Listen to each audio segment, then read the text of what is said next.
Hello everyone. Welcome back to Life Goes On. Today we look like this. It's not like amazing. It's not the worst that I've looked like. It's 9 a.m. in the morning. Which is actually a little bit like later than I'm usually on stuff, because I've realized that I'm a little bit of like a 50-year-old woman in terms of my sleeping schedule. I enjoy going to sleep at like 10:30 and I wake up at 6:30 or 7. It's not the worst because obviously I'm way more productive in the morning, so I feel like it works really well with my schedule. And whenever I have a lot of work for school, it actually helps a lot. And I have time to go to the gym. I have time to really sit with myself.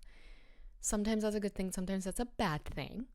But yeah, what I'm trying to say is that this is a little bit later than usual. However, I'm ready. And I don't have any makeup on. I'm in my PJs. I have sweatpants on. Today is a very chill, laid back episode. Before I get into it, subscribe, like the video, comment. I don't know what you want to do, but do it. Go to my Spotify, Life Goes On. Go to my Instagram, Life Goes On the podcast. SoundCloud is also there, Life Goes On. And if you are listening, go watch this episode and see me in all my morning glory on YouTube at Life Goes On. So, today is going to be an interesting episode for sure. And before I get into it, we're going to do a little week recap and an apology, a public apology. I don't know why I'm out of breath, but we won't talk about it. Because I didn't upload a podcast episode last week because I was immensely stressed, and I'm still immensely stressed. But the thing is, I feel like I've got it a little bit more under control. And I missed you guys, and I missed doing this podcast. It really did feel like something was missing from my life last week. I was like, I feel wrong. I felt very wrong for missing a podcast episode. So I was like, you know what? I'm going to double down. And despite my stress, this makes me happy. So I will do it. And here we are. And I didn't really know what to talk about until life happened. And now I do know what to talk about. Because guess what? Life goes on. I'm never going to say that again. I'm so sorry. Very cliche of me, but I couldn't help myself. But I just wanted to talk about that and say sorry. And I hope it does not happen again. But knowing university life, it probably will at one point. I just hope it's not soon.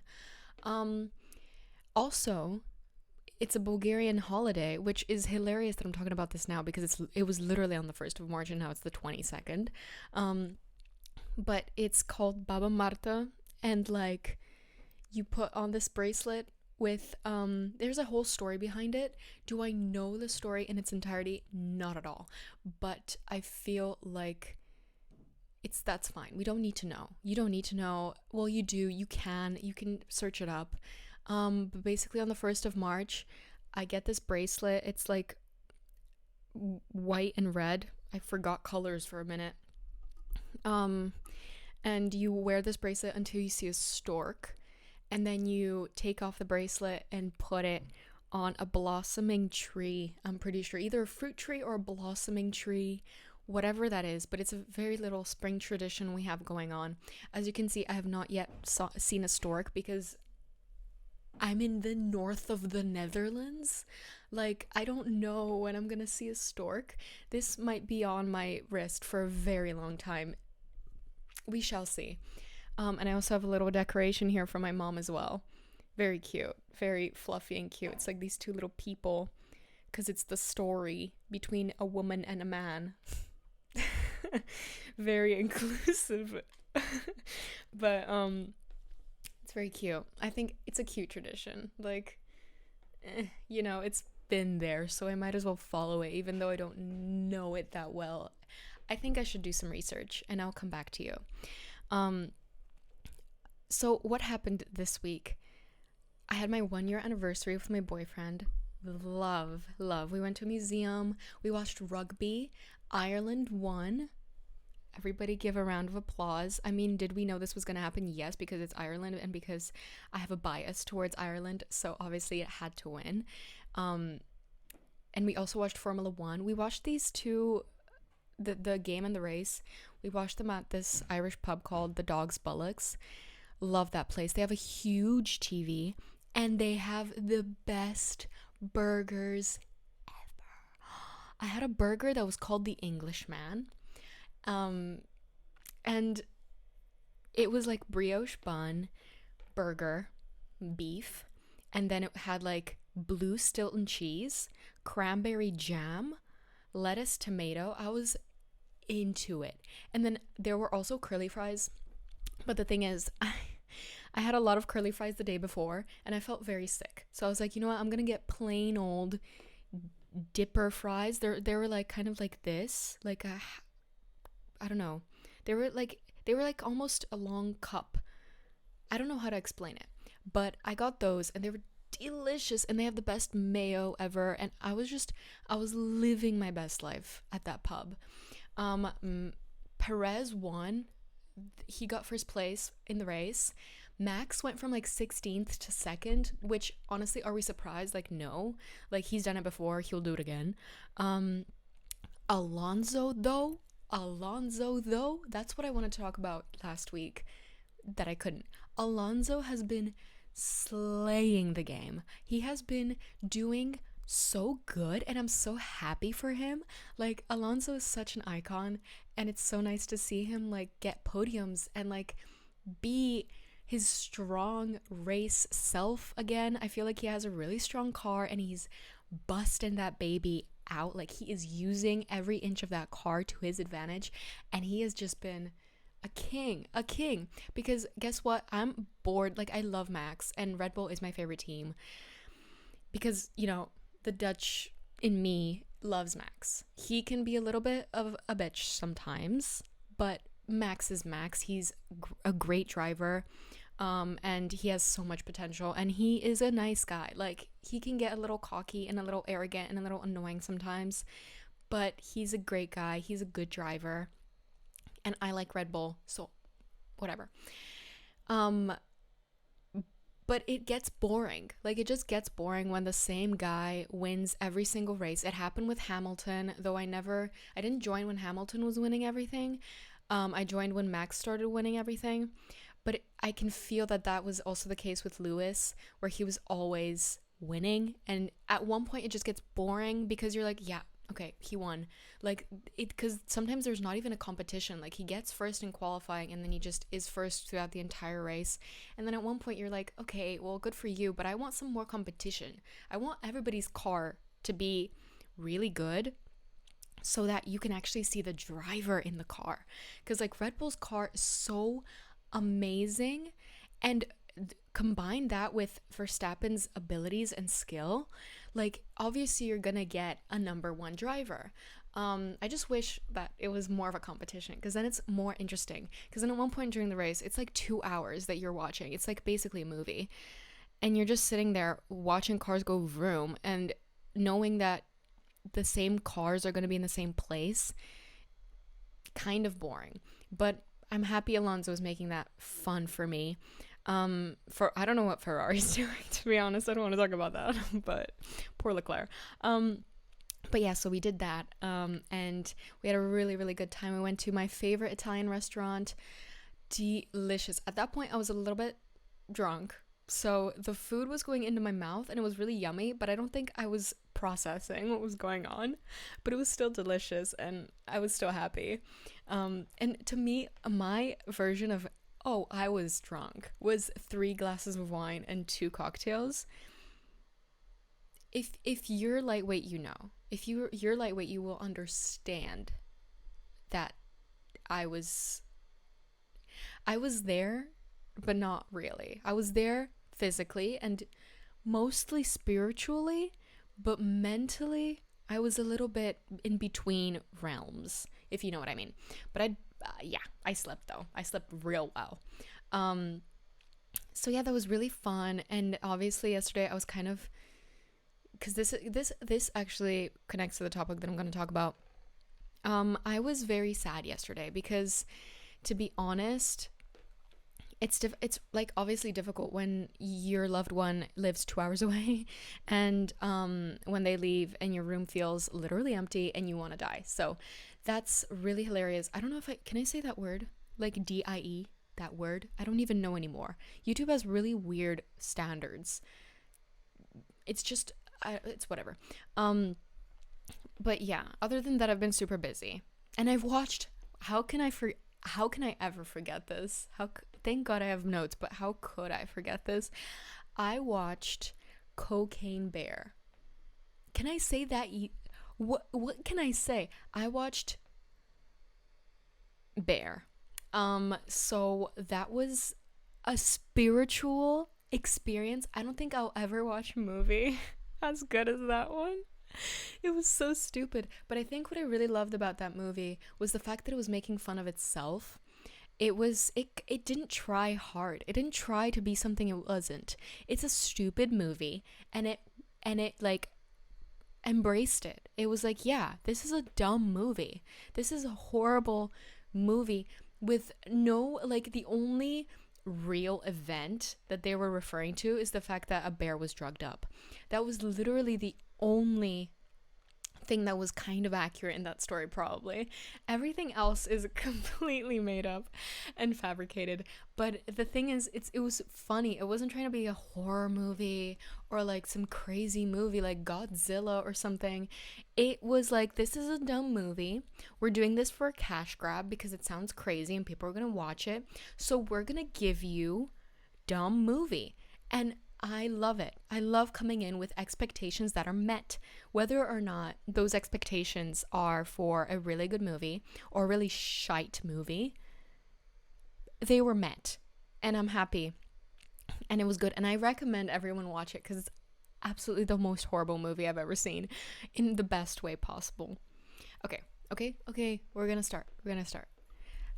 Today's topic is going to be self-isolation, because I have been actually really struggling, and I don't know why. Well, I don't know if I know why, because there might be some reasons, but I feel like I've felt like this before and I haven't really had the same reaction to it. Or like, I have felt stressed and lonely, but I don't usually self-isolate because of it. So I'm kind of confused where this is coming from, why this is happening. But hopefully with this podcast we can just talk about it, and it will alleviate some pressure in my chest and my shoulders. I want it out of my life. I want to move on. But I guess I think why I am self-isolating is because I'm probably having a very busy schedule with school, and usually with stress at school, I'm always the first one to be done. Like I'm it's not like I procrastinate or that I do things that would put me in a position where I get much more stressed than I need to be with school. I feel like I just do it to myself. I feel like my mind is just super stressed because I have these expectations, I think, that I should over excel. And I think what isn't helping is the fact that most of those projects are group projects. And I'm not somebody who loves group projects or like working with other people on very important things, because to me, uni is obviously incredibly important in all the grades that I get. I want to pass and I want to get a good grade and I want to put my all in it because I'm passionate about the subject that I'm studying. And when I work with other people, thank God for most of the groups I could choose who I work with. But I haven't really found kind of, I don't know how to say that. I haven't found comfort in that still. And just having to rely on somebody else in order for a whole project to be done is incredibly scary, because I do things very early on. I like to get them done and out of my mind. But not everybody does that, and everybody has a different type of work ethic, and everybody has a different type of schedule, and everybody has a different way of doing things. But sometimes when those things don't align with me, I get really anxious because I'm like, we're never going to finish this is going to be bad. Or like, if I don't want to hurt anybody's feelings, so if somebody does something that I don't deem, like, I don't know how to say that I don't think is what the teacher wants from us or what the professor wants from us, it's really difficult for me to tell them that, because I don't want them to think that they did bad, because they didn't do bad. It's just I have a different perspective on how a project is supposed to be done, and it bugs me when I see something that I don't feel is like correct in my mind. So, but then it's difficult for me to give criticisms. So it's like this weird thing where I kind of, I care, but I don't. I don't know how to even explain it, but it has been stressing me out. And it's like when I get stressed, I'm just like, I don't want to talk about it. I don't want to talk about it. When people are like, hey, how are you? I'm like, I'm so good, bestie. How are you? But in reality, I do want to tell them, like, I am so stressed. I don't think I can feel my body anymore. And I guess it has been bringing up a lot of anxiety for me. And usually when I'm very anxious, I get very tired because my body's always on 110%. And then at one point it just gives out. And I don't have any energy left for conversation. So I kind of just sit in my room and I'm like, I hear people speaking outside in the living room. I hear my roommates, but I just do not have the energy to stand up and talk to them.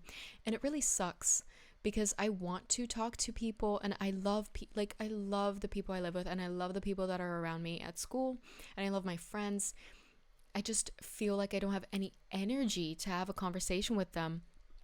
Or if like somebody gets really excited, I get pissed. Like I get like kind of angry when somebody's like super upbeat and excited, because it just demands so much energy from me, and I'm just like, oh god. And it's not even their fault. I just get irritated because I just don't have the energy to be energetic. And then that makes me feel a little bit bad, because I'm like, they didn't do anything wrong. I'm just a hating bitch. It sucks. And the funny thing about this cycle is that like I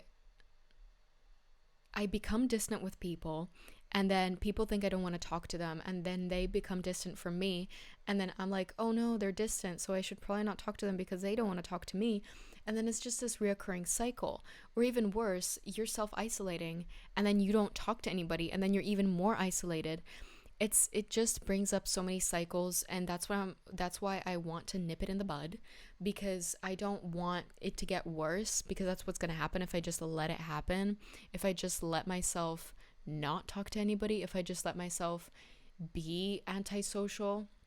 I'm sorry, I'm looking off to the side because I'm pretty sure it's going to rain soon, and I wanted to go to the gym, and it's kind of pissing me off.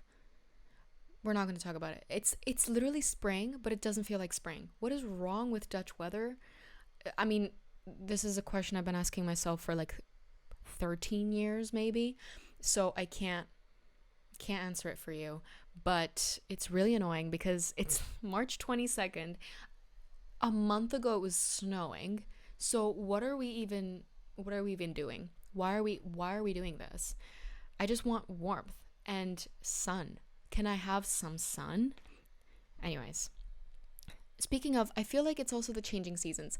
And maybe, I don't know if you understand me or not, but sometimes I feel like every single time the seasons change, or especially winter to spring, the seasonal depression hits like bricks. You don't even understand. Like, I am incredibly lethargic, incredibly tired, incredibly done and sad, and like there's this deep sadness in me that I just cannot explain. I can't put it on anything, because yeah, sure, I'm stressed, but like, when am I not stressed? Like, I experience stress very often, but I manage to get out of it. I manage to feel better in some way. But then there's days where I just literally cannot feel better, and I want to just rot in my bed. And it's always, I swear to God, it's always when the seasons change. My body hurts too. I'm just like in a bad mood. And I really do think it's that. Because my parents also have the same problems. Maybe it's something genetic. Or maybe we are all experiencing a group placebo, in which we just think it's this changing seasons because we don't want to be aware of the fact that we have a bigger problem in our hands mentally. So we blame the weather. But how can you blame me when the weather literally looks like this every day? Like, it's so ugly and sad and dark. Like, how am I not supposed to be depressed? Like, what do you expect from me? Anyways, I guess, ooh, life becoming monotone and boring. I guess, yeah. Okay, there's this time in uni life where, okay, so they can't give you projects for the first 2 weeks or the last week before the exam. So what they do is they cram all of the projects in between that time. And my life becomes incredibly monotone because I go home, I go to the gym, and then I start working. And I feel like I need to switch it up a bit because otherwise, when everything feels the same, you kind of don't want to go to sleep and wake up again because you're just like, I'm going to be doing the same stuff every single day. And I don't want to do that. And I feel like when life becomes monotone, you kind of stop trying as much as you usually do. And that includes trying with other people and like being social. But I've been doing quite a lot of things to try and make it better because I don't want to live like this. Obviously, it makes me feel bad, but it also makes me feel a little bit insecure because I don't want to be that one person that never talks or that never wants to talk or that self isolates in their room.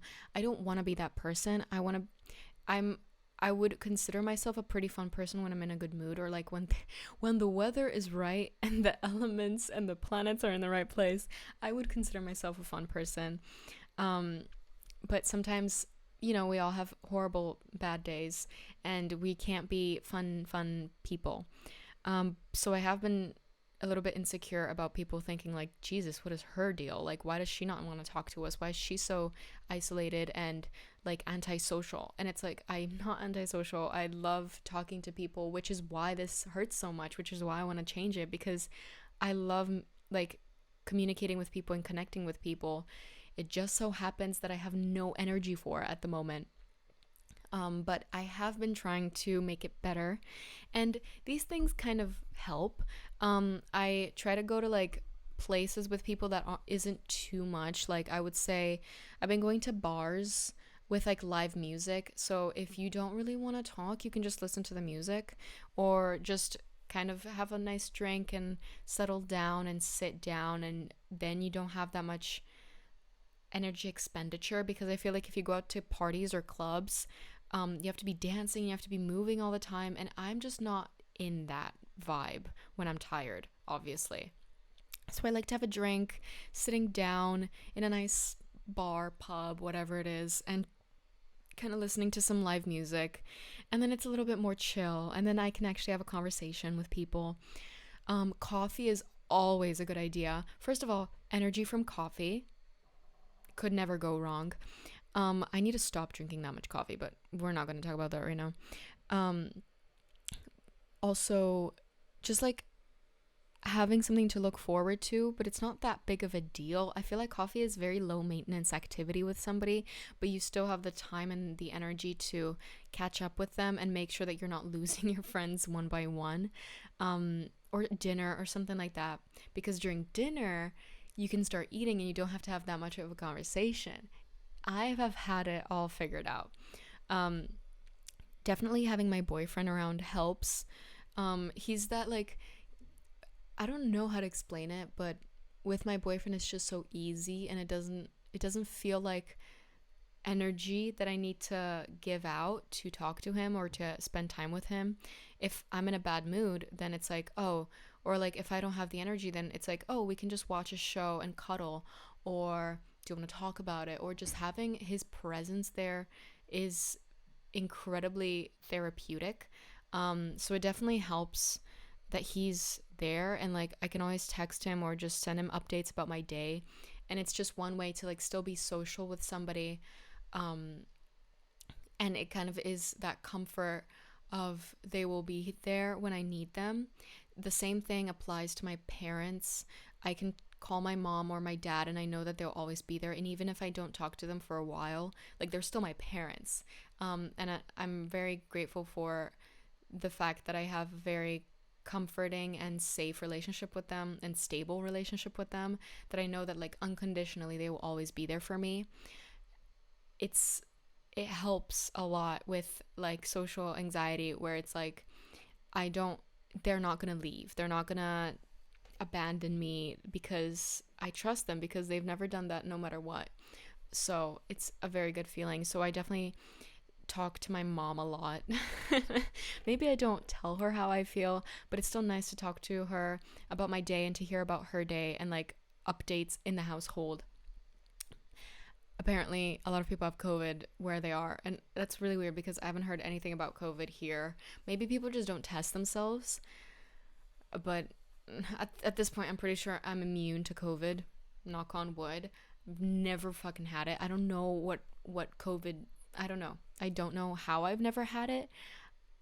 I kind of feel like I'm missing out in a weird way. I don't want to have it, obviously. Literally, this is the worst time. Worst time. But it's kind of like, I wonder, it's kind of like a weird sick fascination. Like, what is it though? Because I don't know what it is.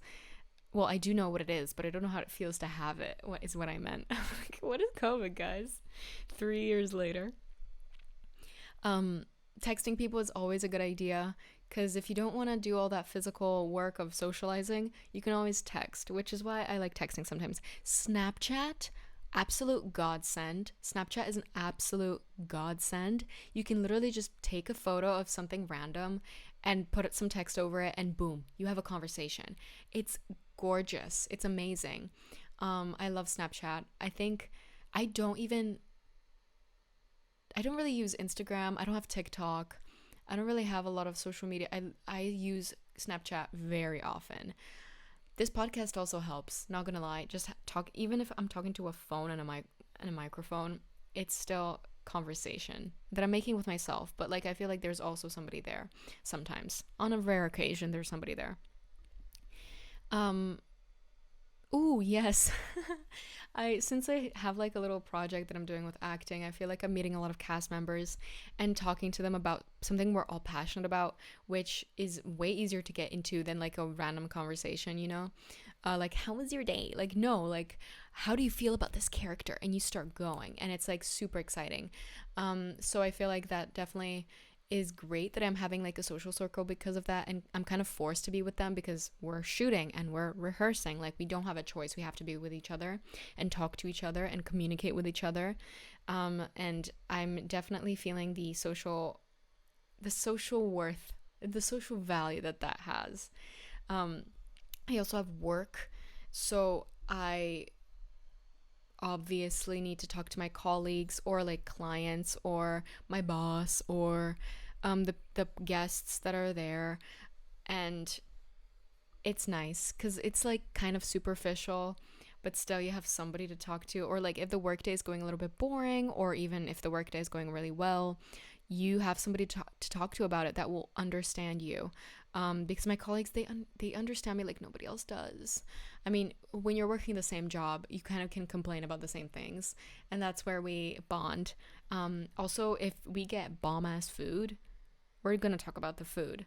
So that's definitely very nice. And I do have like a boss that I love working with, so it's always a great time talking to them because I feel valued, and it's always nice to feel valued. Um, and oh yeah, uni. Obviously, I have a lot of social contacts in uni because you're in a class with a bunch of people and you talk to them. Whether or not you like them, that's a different question, and you don't have to like people to talk to them. You can still have a nice conversation with somebody you might not like.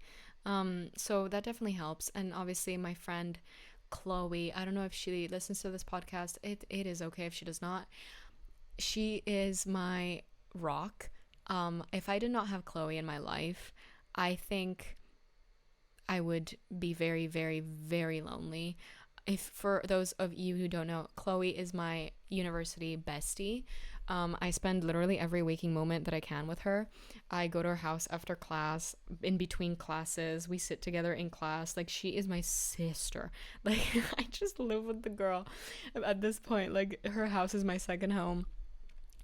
And it's like, she is so chill that that's why I value these types of friends that are super chill. They don't ask you for anything. They just like your energy, they like your vibe, and they like the time they spend with you. And that's all they need. And I really, really value that. And I feel like the more friendships of those I make, the more I can actually keep a good circle around me and feel like even though I might be self-isolating, they will always be there, or I can always count on them. And it feels really good. We love you, Chloe. If you're ever watching this, we absolutely adore you, and you are helping me in ways that I don't know how I would ever repay. That is why I buy her Red Bull from the vending machine. So I'm just trying to repay the debt I owe her for keeping me socialized. Oh yeah. Continuing my schedule of self-improvement, going to the gym, not letting myself rot at home. LOL. Yeah, going to the gym definitely helps because I feel like you're in a kind of shared space where you're all trying to self-improve, and you feel good, you feel energized afterwards. And you can, obviously, it's a conversation starter. You're like, do you go to the gym? And they're like, oh my god, I do go to the gym. And you guys kind of talk about the gym with each other. And it's also just like, you don't have to talk to those people in the gym, you don't have to talk to the other people at the gym, but you still feel a sense of camaraderie, because you feel like you're comrades, because you're going towards a shared goal, which is self-improvement, feeling good, being more muscular, whatever. You just want to feel good in your body, or you want to lay off some stress, lay off some steam. Like, the gym is a shared experience for everybody, and no matter who you are, when you go to the gym, I feel like there's that sense of belonging.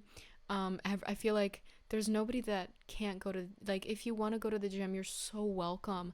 And thankfully, I feel like everybody is welcomed at my gym. Everybody just minds their own business, doesn't judge. And it feels really good because I want a place where, for once, I don't feel judged, whether it's for my body or for what I'm doing, or if I'm doing something wrong, or if I'm like kind of zoned out. Nobody really cares. They're all like kind of worried about themselves. And I really like that about my gym. Yeah. FaceTime and Snapchat. Oh yeah, FaceTime. FaceTime is a godsend because I don't have to have anybody in my room or in my vicinity.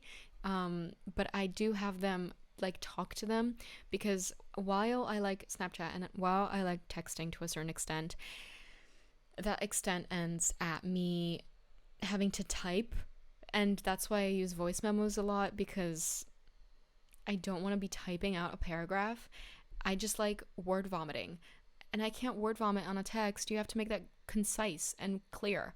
So that is why I love FaceTime, because I can just babble on, and that's what it's made for. You're video calling, you're not texting. So I feel like different forms of communication have different rules, if you know what I mean.